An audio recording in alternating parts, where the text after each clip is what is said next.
여러분 안녕하십니까? 아잔초이TV의 아잔초이입니다. 오늘은 12월 30일입니다. 편안히 잘 주무셨습니까? 자, 오늘 하나님께서 우리에게 주시는 말씀은 12월 30일 제364구 목자의 길 목자와 멸류관 요한계시록 2장 10절 말씀입니다. 너는 장차 받을 고난을 두려워하지 말라. 볼지어다 마귀가 장차 너희 가운데에서 몇 사람을 옥에 던져 시험을 받게 하리니 너희가 10일 동안 환난을 받으리라. 내가 죽도록 충성하라. 그리하면 내가 생명의 관을 내게 주리라. 자, 오늘 말씀을 제가 중국어로 읽어드리겠습니다. 启示录2章10节你将要受的苦你不用怕魔鬼要把你们中间几个人下在监里叫你们被试炼你们必受患难10日你务要至死忠心我就赐给你那生命的冠冕 자, 제가 중국어 성경을 해설해 드리겠습니다. 启示录2章10节 계시록 2장 10절 말씀이죠. 你将要受的苦你不用怕你将要受的苦 하면 너는 장차 받을 고난을 你不用怕 너는 두려워하지 말라. 魔鬼要把你们中间几个人下在监里魔鬼要 마귀가 뭐뭐 할 것이다. 把你们中间几个人 너희 가운데 몇 사람을 下在监里 감옥에 넣을 것이다.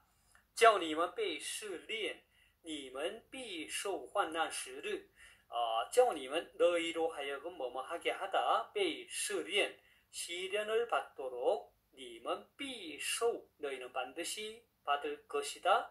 환난 10일 10일 동안의 환난을 자, 그 다음에 你务要至死忠心 你务要 너는 힘써 뭐뭐하라 至死忠心 죽도록 충성하라 你务要至死忠心 내가 죽도록 충성하라 我就赐给你那生命的冠冕我就赐给你 내가 너에게 줄 것이다 那生命的冠冕 그 생명의 멸류관을 되겠습니까? 자, 다시 한번 중国성경을 전체적으로 정리하겠습니다.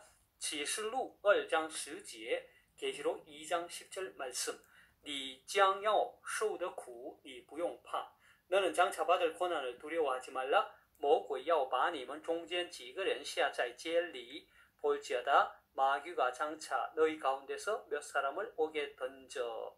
자, 여기서 볼지어다라는 이 말에 해당하는 중국어 성경에서는 없죠. 한국어 성경에만 있죠.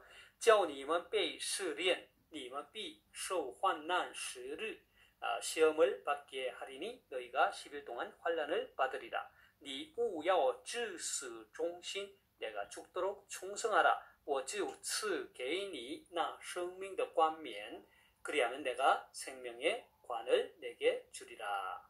되겠습니까?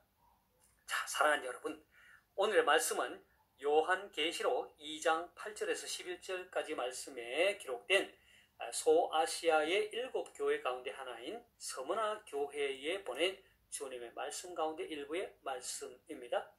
이 소아시아 7교회에 보낸 주님의 메시지를 보면 서머나 교회와 빌라델비아 교회 두 교회는 주님으로부터 책망 없이 칭찬을 받았지만 다른 나머지 교회는 모두 책망을 받았습니다.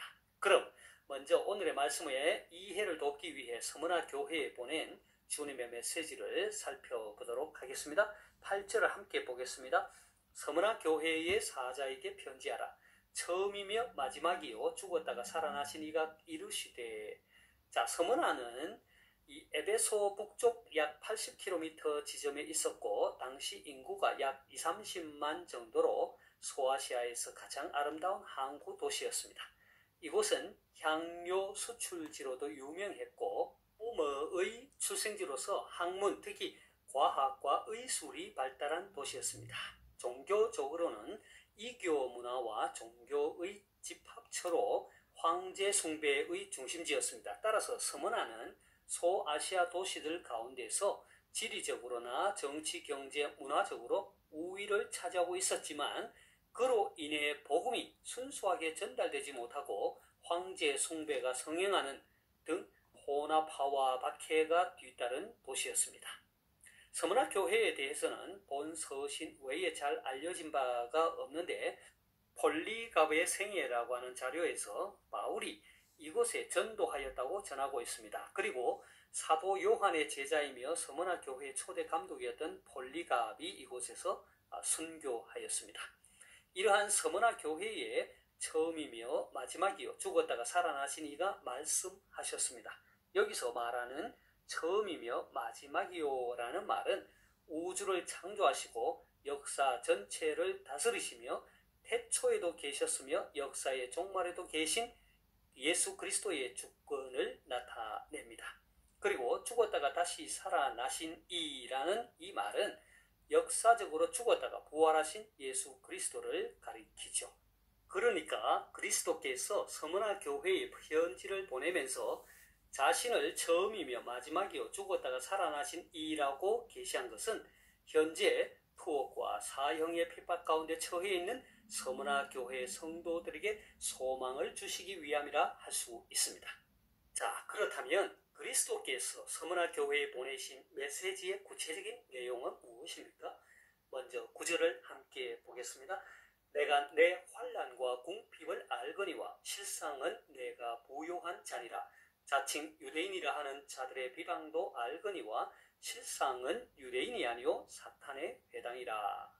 여기서 볼 때 서머나 교회는 환난과 궁핍 가운데 있음을 알 수 있습니다. 그들은 그리스도 신앙으로 인해 외부적인 핍박을 받았습니다. 그들은 황제 숭배를 거절함으로 핍박을 당했을 뿐 아니라 적대적인 감정을 가진 유대인들이나 다른 사람들로부터 경제적인 어려움을 당했던 것입니다. 그런데 우리 주님은 서머나 교회를 향하여 그들이 현재 겪고 있는 처지와 상황을 아신다고 하시면서 실상은 내가 부요한 자니라 라고 격려해 주셨습니다. 사실 서머나 도시 자체는 부요한 도시였습니다. 하지만 서머나 교회는 온갖 핍박으로 인해 실제적으로 궁핍하였습니다. 그럼에도 불구하고 그리스도께서는 서머나 교회를 향해 실상은 내가 부요한 자니라 라고 인정해 주셨습니다. 이것은 비록 그들이 핍박으로 인해 육신적으로는 궁핍하나 내적으로는 정결하고 부요하다는 것을 가리키는 것입니다. 이것은 외적으로는 부요하나 내적으로 그리고 영적으로는 궁핍했던 라오디게아 교회와는 정반대였습니다. 우리 주님은 서머나 교회가 환난과 궁핍한 상황에 처해 있음을 알 뿐 아니라 서머나 교회가 자칭 유대인이라 하는 자들로부터 받는 비방도 알고 있다고 하셨습니다.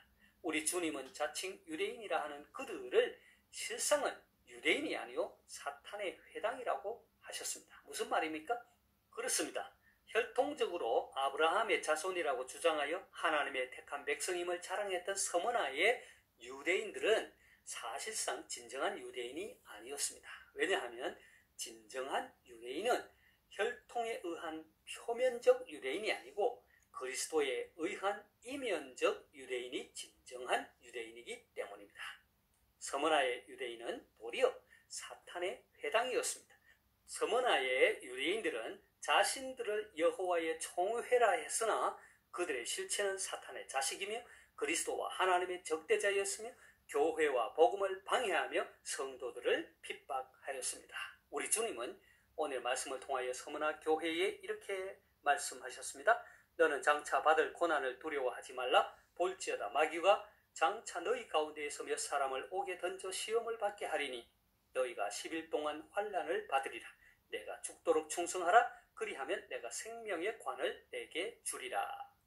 우리 주님은 서머나 교회 성도들이 곧 받게 될 고난을 상기시키며 두려워 말 것을 권면하면서 마귀가 장차 그들 가운데서 몇 사람을 옥에 던져 시험을 받게 할 것이라고 했습니다. 여기서 우리가 주목하게 되는 것은 우리 주님께서 장차 서머나 교회 성도들을 핍박하는 것이 마귀라고 하셨다는 것입니다. 이것은 그들을 핍박하는 것이 유대인이든 당시 정부이든 간에 그 핍박의 주체는 하나님을 대적하는 마귀라는 것입니다. 이것은 사도 바울이 우리의 씨름은 혈과 육을 상대하는 것이 아니요 통치자들과 권세들과 이 어두움의 세상 주관자들과 하늘에 있는 악의 영들을 상대함이라 라고 한 에베소서의 말과 같은 의미라고 할 수 있겠습니다. 그리고 마귀가 서머나 교회 성도들을 몇 사람을 옥에 던져 시험을 받게 할 것이라고 했는데, 여기서 말하는 시험은 유혹하다는 의미가 아니라 시련을 통해서 시험하다라는 뜻입니다. 이것은 감옥에서 받을 온갖 고난이나 핍박을 의미하는 것이죠. 그리고 주님은 너희가 10일 동안 환난을 받으리라고 하셨습니다.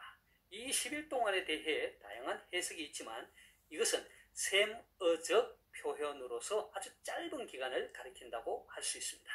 주님은 계속하여 말씀하십니다. 내가 죽도록 충성하라. 그리하면 내가 생명의 멸류관을 내게 주리라. 주님의 이 명령의 말씀은 과거의 순교자들이 순교하기까지 충성하여 그리스도에 대한 신앙을 드러냈던 것처럼 서머나 교회 성도들도 죽기까지 신앙을 지키라는 것입니다. 이것은 당시 극심한 황제 숭배 강요 속에서 죽음의 위협을 받고 있는 그 성도들을 향한 주님의 단호한 명령이었습니다. 우리 주님은 죽기까지 신앙을 버리지 않고 신앙의 정절을 지킨 자에게 생명의 멸류관을 주신다고 하셨습니다. 이 멸류관은 제가 어제 영상에서 나누었듯이 운동선수가 경기에서 끝까지 싸워 승리하였을 때 받는 그러한 것과 같이 온갖 시험을 참고 견디는 자에게 주어지는 멸류관이요, 죽도록 충성하는 자, 곧 온갖 핍박 가운데에서도 신앙의 정절을 지킨 자에게 주어지는 상급입니다. 사랑하는 여러분, 저는 오늘 이 말씀을 묵상하면서 우리 주님께서 서머나 교회 성도들이 처한 환난과 궁핍한 상황뿐 아니라 자칭 유대인이라 하는 자들의 비방도 잘 아신다고 하는 이 말에 얼마나 위로가 되고 힘이 되었는지 모릅니다. 그렇습니다. 우리 주님은 전지전능하신 분이십니다. 우리의 모든 형편을 아십니다. 우리가 때로 시험을 당하고 때로 고난과 핍박을 당할 때 외부로부터 오는 어려움 이상으로 더 큰 어려움을 겪게 되는 것은 그 어느 누구도 나와 함께하지 않고 외로이 홀로 싸워야 한다는 이 내적인 외로움과 고통일 것입니다. 그러나 기억하십시오. 우리 주님은 그 순간에도 우리의 모든 형편을 아시고 임마누엘로 함께 하십니다. 그 고난은 잠깐 지나갈 것입니다. 바라기는 저와 여러분 모두 어떠한 환난과 어려움 속에서도 우리의 모든 형편을 아시는 주님께서 함께 하신다는 것을 기억하고 끝까지 신앙의 정절을 지키고 죽도록 충성함으로 생명의 멸관을 받아 쓸 수 있기를 소망합니다. 제가 다시 한번 오늘 말씀을 읽고 마치도록 하겠습니다. 요한계시록 2장 10절 말씀. 너는 장차 받을 고난을 두려워하지 말라. 볼지어다 마귀가 장차 너희 가운데서 몇 사람을 옥에 던져 시험을 받게 하리니 너희가 10일 동안 환난을 받으리라. 내가 죽도록 충성하라. 그리하면 내가 생명의 관을 내게 주리라. 启示录2章10节，你将要受的苦，你不用怕。魔鬼要把你们中间几个人下在监里，叫你们被试炼，你们必受患难10日。你务要至死忠心，我就赐给你那生命的冠冕。 하나님께서 여러분에게 복 주시기를 원합니다.愿神赐福大家，明天再见，내일 다시 뵙겠습니다.